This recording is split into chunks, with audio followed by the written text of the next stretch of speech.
എല്ലാവർക്കും നമസ്കാരം. എൻ്റെ വീട് പാലക്കാട് ജില്ലയിലെ മംഗൾഡാം എന്ന സ്ഥലത്താണ്. നമ്മുടെ വടക്കഞ്ചേരിയൊക്കെ കഴിഞ്ഞിട്ടുള്ളൊരു സ്ഥലമാണ് മംഗൾഡാം എന്ന് പറയുന്നത്. ഒരു ചെറിയൊരു ഗ്രാമമാണ്. നമ്മുടെ മംഗൾഡാം ഡാമൊക്കെ ഉള്ളത് ഞങ്ങളുടെ സ്ഥലത്താണ്. ഇത് മംഗൾഡാമിൻ്റെ ചെറിയൊരു പോർഷൻ മാത്രമാണ്.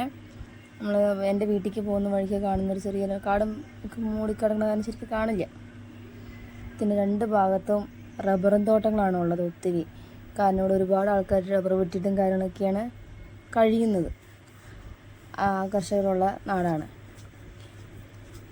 ഇതൊരു കുന്നാണ് കേട്ടോ കയറുന്നത്. ഇത് കണ്ടോ, ഇവിടെയൊക്കെ റബ്ബർ മരങ്ങൾ ഉണ്ടായിരുന്നു, മുറിച്ച് വിറ്റിട്ട് ഇപ്പം കൈതച്ചക്ക അതിൻ്റെയൊക്കെ അതും ചെയ്തുകൊണ്ടിരിക്കുന്നതാണ്. ഞങ്ങളിതൊരു കുഞ്ഞു ഗ്രാമമാണ്. ഞങ്ങളുടെ വീട്ടിൽ നിന്ന് ഞങ്ങൾ ടൗൺ എത്തണമെന്നുണ്ടെങ്കിൽ 5.5 കിലോമീറ്ററാണ്. നമുക്ക് സ്വന്തം വണ്ടിയിൽ പോകണം, അല്ലെങ്കിൽ ഇതേപോലെ ഓട്ടോറിക്ഷ വിളിച്ചിട്ട് വേണം നമുക്ക് എന്ത് കാര്യത്തിനും പോകണം. ഒരു ബാങ്കിൽ പോകാനാണെന്നുണ്ടെങ്കിലും എന്തിനാണെന്നുണ്ടെങ്കിലും നമുക്ക് പോകണമെന്നുണ്ടെങ്കിൽ ഓട്ടോറിക്ഷ വിളിച്ച് പോകണം, അല്ലെങ്കിൽ നമ്മുടെ വണ്ടി എടുത്തിട്ട് പോകണം. ബസ് പോലും കറക്റ്റായിട്ടില്ല, നല്ല റോഡില്ല, സത്യം പറയുന്നത് ഒരു സ്കൂളുകളില്ല. എൻ്റെ മകനെ പഠിക്കുന്നത് ഇവിടെ തന്നെ അടുത്തുള്ളൊരു LP സ്കൂളിലാണ് പഠിക്കുന്നത്. 4 വരെ അവിടെ ഉള്ളൂ. അത് കഴിഞ്ഞ് പിന്നെ നമ്മൾ പഠിക്കാനായിട്ട് 5 കിലോമീറ്റർ അപ്പുറത്ത് കൊണ്ട് ആക്കണം. ഞാനൊക്കെ പഠിച്ചത് അവിടെയാണ്, ലൂർദ് ഹയർ സെക്കൻഡറി സ്കൂളാണ് ഞാനൊക്കെ പഠിച്ചത്. അപ്പോൾ അത്രയും ദൂരം നമുക്ക് പോയാലാണ് എന്തൊരാവശ്യത്തിനാണ്. ഞങ്ങൾ തൊട്ടടുത്തൊരു കടയില്ല, ഒന്നുമില്ല. എല്ലാത്തിനും പോകണമെന്നുണ്ടെങ്കിൽ കുറച്ച് ദൂരം താണ്ടിയാലാണ് ഇതെൻ്റെ മോൻ പഠിക്കുന്ന സ്കൂളും പള്ളിയൊക്കെയാണ് ഈ കാണുന്നത്. പള്ളിയുടെ അപ്പുറത്താണ് സ്കൂളുള്ളത്. അവിടെ LP ആണ്, LP വരെ ഉള്ളൂ. അപ്പോൾ നമുക്ക് എന്തൊരാവശ്യത്തിന് പോകണമെന്നുണ്ടെങ്കിലും ഇതേപോലെ ഓട്ടോറിക്ഷ വിളിച്ച് പോകാന്നുള്ളത്. ഞങ്ങളുടെ അവിടെ നിന്ന്, എൻ്റെ വീടിൻ്റെ അവിടെ നിന്ന് ഡാം, ഞങ്ങൾ ടൗണാണ്, ഞങ്ങൾ ചെറിയൊരു ടൗണാണ്. ടൗണൊന്നും പറയാൻ പറ്റില്ല. എന്നാൽ അവിടേക്ക് പോകുന്നത് 150 രൂപയാണ് ഒരു പ്രാവശ്യം പോകുന്നതിന് ഒരു ഓട്ടോ ചാർജ് കൊടുക്കേണ്ടി വരുന്നത്. ഒന്നാലോചിച്ച് നോക്കുമ്പോൾ ഭയങ്കര കഷ്ടം തന്നെയാണ്. പക്ഷെ നമുക്ക് വേറെ വഴിയില്ല. ഇതേപോലെ ആഴ്ചയിൽ ഒരിക്കൽ പോയി സാധനങ്ങളെല്ലാം മേടിച്ച് കൊണ്ടുവന്ന് എന്നിട്ട് വേണം,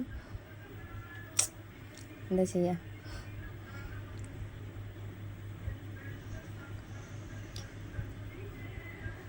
ഇപ്പോൾ ഞങ്ങൾ പോണ വഴിയാണെന്നുണ്ടെങ്കിൽ ഭയങ്കര മോശം വഴിയാണ്. ചാടി ചാടി ചാടി ചാടി ചാടി കുഴിയാടി കുഴിയാടി കുഴിയാടി മനുഷ്യൻ്റെ നടുവ് മുഴുവൻ വെള്ളമാവും. ആരോടാ പറയുക. നമ്മളൊരു ബൈക്കിനൊക്കെ വരികയാണെന്നുണ്ടെങ്കിൽ പിന്നെ വരുന്ന കാര്യം ചിന്തിക്കുകയേ വേണ്ട. അത്രയധികം നമ്മൾ വെറുത്തു പോവും. അത് കുഴിയാണോ റോഡാണോ എന്നുകൂടി അറിയാൻ പറ്റാത്ത അവസ്ഥയാണ്. അതുകൊണ്ട് ഇതേപോലെ ഒരാഴ്ചക്കുള്ള സാധനങ്ങളൊക്കെ മേടിച്ചിട്ടാണ് ഞാൻ എൻ്റെ വീട്ടിൽ പോണത്. ഒരാഴ്ച ഇതേപോലെ വരും, സാധനമൊക്കെ മേടിക്കും, പോവും. അപ്പോൾ ഇപ്പോഴൊക്കെ റബ്ബറും തോട്ടങ്ങൾ തന്നെ ഉള്ളൂ. കണ്ടില്ലേ, ഫുള്ള് റബ്ബറും തോട്ടം തന്നെയാണ് ഞങ്ങൾക്കിവിടെ കൂടുതലുള്ളത്. ഇതൊരു ചെറിയൊരു ഗ്രാമമാണ്, ചെറുതും തീരെ ചെറിയൊരു ഗ്രാമം തന്നെയാണ്. പാലക്കാട് ജില്ലയിലെ ചെറിയൊരു കുഗ്രാമമാണ് ഞങ്ങളുടേത്. എന്താ പറയുക, വലിയ വികസനങ്ങളോ കാര്യങ്ങളോ ഒന്നും എത്തിയിട്ടില്ലാത്ത ചെറിയൊരു ഗ്രാമമാണ്. ഇപ്പോഴും നമ്മൾ നടന്നിട്ടും എല്ലാ ആവശ്യങ്ങൾക്ക് നമ്മുടെ കാര്യങ്ങളൊക്കെ പോണതും എല്ലാം അങ്ങനെ തന്നെയാണ്.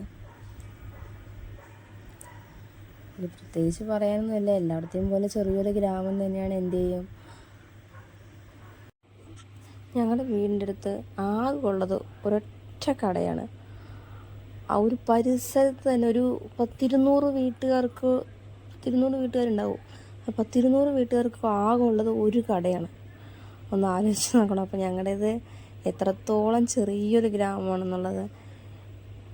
ഇവിടെ മര്യാദയ്ക്ക് ഫോൺ നെറ്റ്വർക്ക് പോലും കിട്ടാറില്ല ചില സമയങ്ങളിൽ.